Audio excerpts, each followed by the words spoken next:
Welcome to the Chronicle Sports Blog. I'm Andy Moore. Alongside me, Chris Cusack, a columnist for the paper. We're here today to talk about Duke's matchup this weekend against Elon, which will be played tomorrow night at 7 at Wallace Way.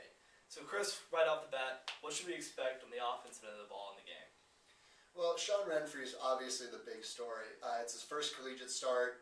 You know, he's Cutcliffe's first big quarterback recruit. He was top 10 recruit out of high school in Arizona. And it's really his first opportunity to show what he can do.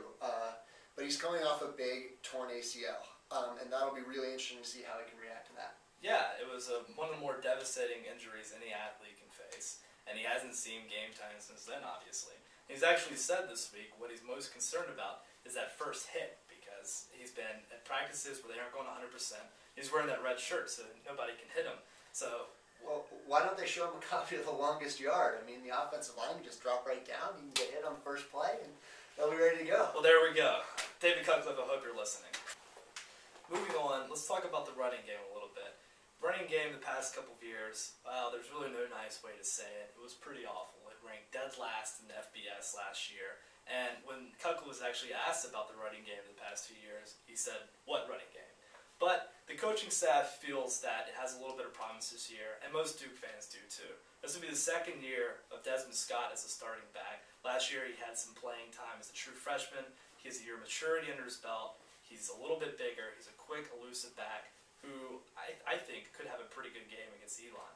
And backing him up and also getting significant playing time will be Patrick Cronway, another decent back, and Josh Snead, a true freshman who's shown remarkable progress in scrimmages, even running for a 60-yard scrimmage earlier this fall.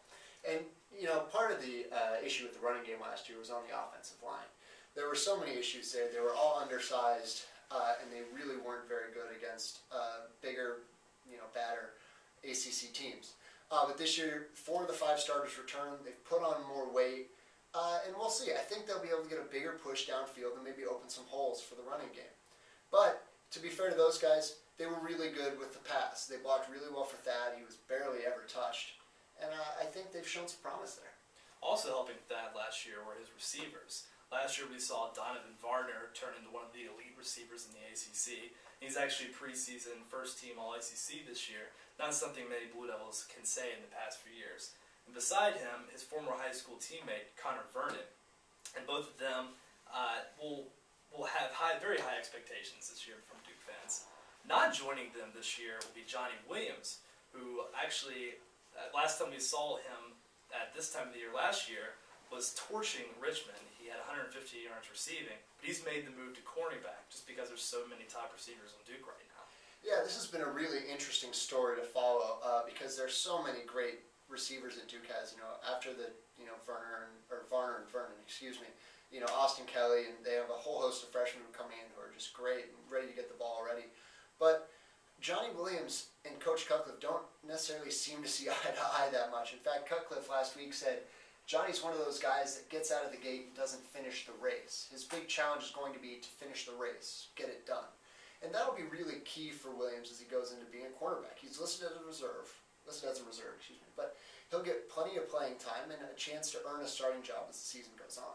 Yeah, and he joins a defense which actually has been pretty depleted by graduation.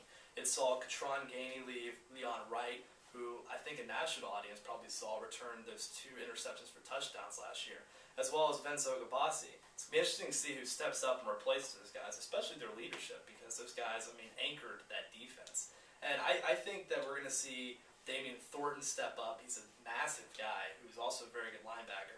And Matt Daniels, a safety who probably will lead the team in tackles this year, if last year was any indicator.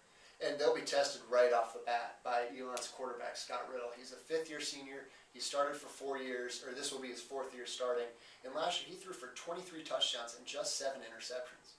So he's primed to have another breakout season, and he's just a great quarterback.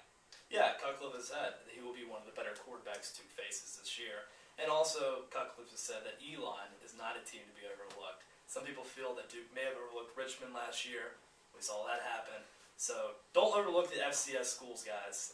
This could be a good game. That's all we have for you. Thank you for watching. Tune in next week when we preview Duke's matchup against Wake Forest. Thank you.